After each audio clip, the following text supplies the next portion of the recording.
नमो भगवते वासुदेवाय। तो आज हम लोग श्रीमद् भागवतम के तृतीय स्कंद के 5वें अध्याय का 30 और 31 2 श्लोकास लेते हैं। कल हम लोग जान रहे थे कि किस तरीके से हमारा जब अहंकार उत्पन्न होता है। आज हम लोग जानेंगे मन बुद्धि के बारे में।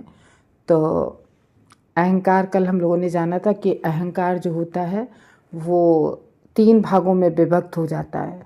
नंबर 1 वैकारिक का संबंध, वैकारिक जो जिससे मन और देवता, जो हमारे मन और देवता ये सात्विक अहंकार से उत्पन्न होते हैं। तेजस द्वितीय नंबर का, इससे ये राजसिक में आता है, इससे इंद्रियां हम लोगों की उत्पत्ति होती है। और तीसरा तामस था, तमस अहंकार, इससे हमारी तन्मात्राएं, भूमि, फिर पंच महाभूत, ये सब उत्पन्न होते हैं। तो हम लोग आज के इसको श्लोक में जानते हैं। अहम तत्वाधिकारवाण मनो वैकारिकाद भूत वैकारिकाश्च ये देवा अर्था व्यंजनम यतः। तो मिथ्या अहंकार सत्व गुण से अंतः क्रिया करके, तो मतलब कैसे अंतः क्रिया, जैसे क्या होता है कि जो हमारा सात्विक अहंकार होता है तो उसमें मन व इंद्रियों, इनके नियामक देवता प्रकट होते हैं। और जो जैसे हमारी जो भी इंद्रियां हैं, हमारी सारी इंद्रियों के अलग अलग सारे नियामक देवता हैं। जैसे हमारी भुजाएं यानी कि बाहें होती हैं, तो इसके नियामक देवता कौन है? इंद्र है। हमारे जो मल द्वार है उसके नियामक देवता अलग होते हैं। हमारे कान के नियामक देवता अलग होते हैं, आँख के अलग होते हैं। हमारी हर इंद्रिय के नियामक देवता, और ये नियामक देवता ये सात्विक उससे उत्पन्न होते हैं, तो इन्हें सात्विक कहते हैं। तो मिथ्या अहंकार में जब हम लोगों ने मिथ्या अहंकार में जब सतोगुण मतलब अंतःक्रिया करता है, अंतःक्रिया इसको इंग्लिश में बोलते हैं, जैसे हम लोग नहीं कहते हैं ऐसा रिएक्शन हो गया, इसमें ये केमिकल मिलाया तो ये रिएक्शन हो गया। ऐसे ही मिथ्या, जब क्योंकि भगवान सृष्टि कर रहे हैं तो एक एक करके सब मिल रहा है, तो मिथ्या अहंकार में जब सतोगुण अंतःक्रिया करता है, रिएक्शन करता है, तो मन प्रकट हो जाता है। अब आज हम लोग मन के बारे में जान रहे हैं। तो मन प्रकट होता है और हमारी इंद्रियों के जो नियामक देवताएं हैं तो वो प्रकट होते हैं, जिनके हमारी हर इंद्रिय के अलग अलग नियंत्रण नियामक देवता होते हैं। और इन देवताओं की सृष्टि जो होती है वो सतोगुण से ही होती है। तो इस प्रकार का जो ट्रांसफॉर्मेशन होता है, जो रूपांतरण होता है, तो सात्विक अहंकार से मन की उत्पत्ति हुई। और सात्विक अहंकार के जो कार्यभूत देवता हुए, जिन इंद्रियों के अधिष्ठाता देवता, तो जैसे हम लोगों की होते हैं, जैसे शब्द है, तो शब्द तो हमारी कहाँ से शब्द निकले? हमारी जिह्वा में हम बोले। और रूप यानी कि वाणी, और रूप हम कैसे हम जान पाते हैं? रूप हम अपनी आंखों से ही तो देख पाते हैं, आंख की इंद्रिय से। गंध हम कहाँ से सूंघ पाते हैं? हम नासिका से गंध सूंघते हैं। रस हमें कहाँ मिलता है? मुंह में, जिह्वा में। स्पर्श हमें त्वचा से मिलता है। तो हमारी ये इस तरीके से ये शब्द, रूप, गंध, रस, स्पर्श, तो इस तरीके से ये नाक, कान, आँख, जिह्वा, त्वचा, ये जो 5 इंद्रियां होती है, इनसे हम इन चीजों का हमें ज्ञान होता है। तो ये क्योंकि यही इंद्रियों के विषय में प्रकाशित करते। क्यों? जब कोई चीज खन से हुई, आवाज हुई, कोई शब्द हुआ कहीं, तो हम फिर कान से सुन पाते हैं। और कोई ऐसा होता है जो बहरा होता है, नहीं सुन पाता है, तो वो नहीं सुन पाता है। क्यों? वहां के वो नियामक देवता उनके कार्य नहीं कर रहे होते हैं। इसी तरीके से किसी को आंखें होते हुए भी नहीं दिखता है, तो वो नियामक देवता वहां नहीं कार्य कर रहे होते। तो ये होता है। कभी कभी बुखार आ जाता है तो हम लोग महसूस करते हैं ना कि कोई स्वाद नहीं मिलता खाने में। तो इस तरीके से हर इंद्रिय के अलग कंट्रोलर होते हैं, अलग अलग देवता होते हैं। जैसे हमारे शरीर में जो अग्नि है तो वायु को कंट्रोल करती है। तो इस तरीके से इन भुजाओं को बुद्धि हमारी कौन कंट्रोल करता है? हमारी बुद्धि को ब्रह्मा जी कंट्रोल कर रहे होते हैं। ठीक है। और हमारा जो अहंकार है उसको शिव जी कंट्रोल कर रहे होते हैं। तो शिव जी जो हैं ये राजसिक में आते हैं, क्योंकि हम लोग जब भी कोई सकाम कर्म करते हैं या तपस्या करते हैं शिव जी से, शिव जी और दुर्गे जी हमारी इच्छाओं को बड़ी जल्दी पूरी करते हैं। जो इस भौतिक जगत की जो भी हम इच्छाएं करते हैं तो वो पूरी कर देते हैं बहुत जल्दी से। तो इस तरीके से इस जगत में कुछ ना कुछ चल रहा होता है, ऐसा तो है नहीं ये जगत कभी भी शांत तो रहना नहीं। भौतिक प्रकृति के विभिन्न गुणों के साथ मिथ्या अहंकार की अंतक्रिया घटना प्रधान जगत की समस्त वस्तुओं का स्रोत है। तो जगत में कुछ ना कुछ हो रहा होता है, तो उसका स्रोत है ये भौतिक वस्तुएं। तो आत्मा तो भौतिक वस्तुओं से संतुष्ट होती नहीं है, ठीक है।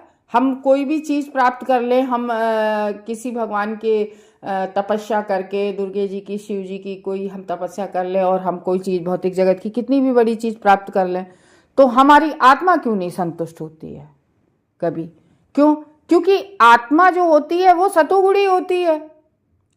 तो आत्मा को इन चीजों से कोई फर्क नहीं पड़ता, आत्मा आध्यात्मिक होती है। तो आत्मा को तभी सुख मिलता है जब वो भगवान की सेवा करता है, भगवान की भक्ति करता है, तभी आत्मा को सुख मिलता है। 31 में क्या बता रहे हैं? 31 में अलग बता रहे हैं, तेजासिनीन्द्रियाण्येव ज्ञान कर्म आदि च। तो अब इसमें बता रहे हैं कि तेजस यानी कि इंद्रियां निश्चय ही मिथ्या अहंकार जन्य रजोगुण कप की परिणाम है। अतएव दार्शनिक चिंता पर ज्ञान तथा सकाम कर्म रजोगुण के प्रधान उत्पाद है। तो इसको हम लोग समझते हैं। अब जो हम लोगों ने पढ़ा था तेजस, दूसरे नंबर का अहंकार, कल आज हमने वैकारिक को देख लिया। दूसरे नंबर का जो अहंकार है तेजस, इससे इंद्रियां हमारी, तो वो कह रहे हैं कि तेजस तो ज्ञानेन्द्रियां तथा कर्मेंद्रियां भी रूपांतरण के बाद तेजस अहंकार में की संपूर्णता उत्पन्न हुई है, ना कि सात्विक अहंकार से। तो ज्ञानेन्द्रियां और कर्मेंद्रियां, ज्ञानेन्द्रियों का स्वरूप ज्ञानमय होता है, क्यों? ज्ञान देती हैं। और कर्मेंद्रियां हैं वाणी के कर्म कराने की शक्ति हो। जैसे हमारे घर में बड़े होते हैं तो बड़े कहते हैं कि जाओ और बाजार से सब्जी लेकर आओ, तो वाणी निकली बड़ों की, फिर हमने कर्म किया, हम जाके तुरंत हमने झोला उठाया, पैसे लिए और हम मार्केट के लिए निकल गए। तो ये वाणी कर्मेंद्रिय है। वाणी में कर्म कराने की शक्ति होती है। जब कोई वाणी निकली कि जाओ ऐसा काम करो, तो कर्म कराने, तो दोनों ज्ञानेन्द्रियां और कर्मेंद्रियां दोनों अलग अलग होती हैं। ज्ञानेन्द्रियां अलग चीज है, कर्मेंद्रियां अलग है। तो अब जैसे हमारे हाथ पैर ये ज्ञान थोड़ी नहीं प्रदान कर देंगे, हाथ पैर ज्ञान नहीं प्रदान कर देंगे, बुद्धि ये हमें ज्ञान प्रदान करती है। जब जैसे हमने कोई किसी चीज जैसे नॉलेजेबल कोई वो है पत्रिका, उसको हमने पढ़ा तो हमें ज्ञान मिला। जैसे हमने सुबह हमारे यहाँ न्यूज़पेपर आता है तो हमें पता चलता है कहाँ क्या हो रहा है, ठीक है ना। तो इस तरीके से ज्ञानेन्द्रियां अलग है, कर्मेंद्रियां अलग है, दोनों एक दूसरे से बिल्कुल विपरीत हैं, एक दूसरे का कोई कर्म नहीं कर सकती हैं। क्यों? ज्ञान का तो हम अनुभव कर सकते हैं, ठीक है, कुछ पढ़ के, कुछ देख के। तो इंद्रिय तृप्ति करने में ही ज्ञानेन्द्रियां और कर्मेंद्रियां लगी हुई हैं, हमारी इंद्रिय तृप्ति करने में। तो इंद्रियों के ही जो एक्शन से हमें भोग की इच्छा होती है कि हम ये कर लें, हम पिक्चर देख लें, हम बाहर जाके चाट ठेले पे जाके हम टिक्की खा लें, तो ये होता है। और इन्हीं इंद्रियों से हम भगवान के प्रति जागरूक हो सकते हैं। इन्हीं इंद्रियों को, चाहे तो हम इंद्रियों से भोग कर लें, ठीक है ना, चाहे तो हम भोग कर लें अपनी इंद्रियों से, आंखों से सिनेमा देख लें, हैं, जिब्या से बाहर का भोजन कर लें, और चाहे हम इन्हीं इंद्रियों को भगवान की सेवा में लगा सकते हैं कि हाथों से भगवान का प्रसाद बनाएं, भगवान का भोग लगाएं, फिर उस भोग को हम अपने ग्रहण करें। तो उससे क्या है, भगवान का प्रसादम खाने से, भगवान का नाम जप करने से अपनी जिह्वा से, तो भगवान के प्रति प्रेम जागृत होगा। कानों से हम भगवान की कथा सुनकर, श्रवणम करके। तो भगवान की सेवा में जब हम इंद्रियों को लगाते हैं, एक भक्त क्या करता है, एक भक्त होता है वो क्या करता है, वो अपनी इंद्रियों को भगवान की तो सेवा में लगाता है। सुबह उठा, स्नान किया, स्नान की करके भगवान के अर्च विग्रह घर में हुए तो घर में सेवा की, नहीं तो मंदिर गया, मंदिर जाके मंगलाचरण आरती की, जपा किया, भागवतम सुनी, फिर भगवान का भोग बनाया, फिर भगवान को भोग लगाकर खाया। तो इस तरीके से एक भक्त अपनी इंद्रियों को भगवान की ही सेवा में लगाए रहता है। और हम बद्ध जीव अपनी सेवा में अपनी इंद्रियों को लगाए रहते हैं। ठीक है, मन जो कहता है तो वही करने लगते हैं।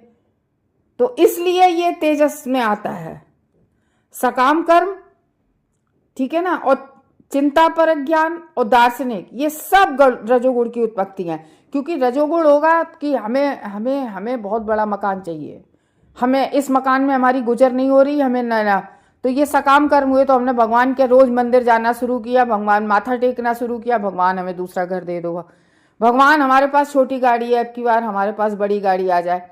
तो ये सब रजोगुण की उत्पत्ति होती है, सारे सकाम कर्म। एक भक्त वो तो मोक्ष की भी इच्छा नहीं कभी भगवान की करता है, वो तो भगवान की ही सेवा में लगा रहता है। तो ये अंतर होता है। और भक्त से केवल और केवल ये कि मैं कौन हूं, मैं केवल भगवान का दास हूं। इसीलिए कि मैं कौन हूं, ये भगवान की शरण ग्रहण किए रहता है।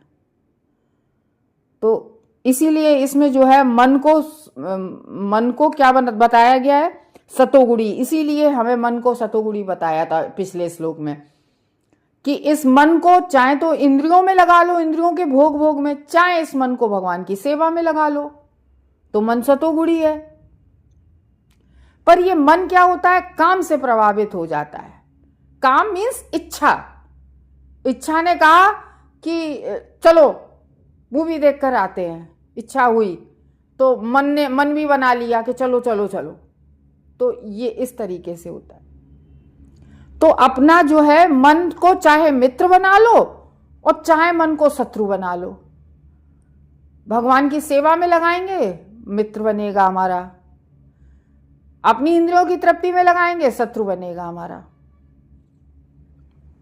तो वही इस श्लोक में बता रहे हैं कि मिथ्या अहंकार का प्रधान कार्य ईश्वर विहीनता है। मिथ्या अहंकार जिसको है वो ईश्वर से विहीनता है, उसका मतलब वो ईश्वर विहीन हो जाता है। जब कोई व्यक्ति पूर्ण पुरुषोत्तम भगवान के नित्य अधीन अंश के रूप में अपना स्वाभाविक वैधानिक स्थिति को भूल जाता है।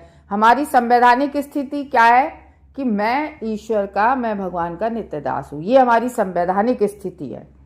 लेकिन क्या है, जीव इसको भूल जाता है। वो कहता है मैं ही भोगता हूं, ये पूरी प्रकृति है, ये सब मेरे लिए, भोग के लिए ही है, बनी है। तो स्वतंत्र रूप से व्यक्ति सुखी बनना चाहता है कि हम स्वतंत्र हैं और हम सुखी हैं। तब वो मुख्यतः दो तरह के कार्य करता है। पहला अपने निजी लाभ के लिए कार्य करता है और दूसरा अपनी इंद्रिय तृप्ति के लिए सकाम करने का प्रयास करता है।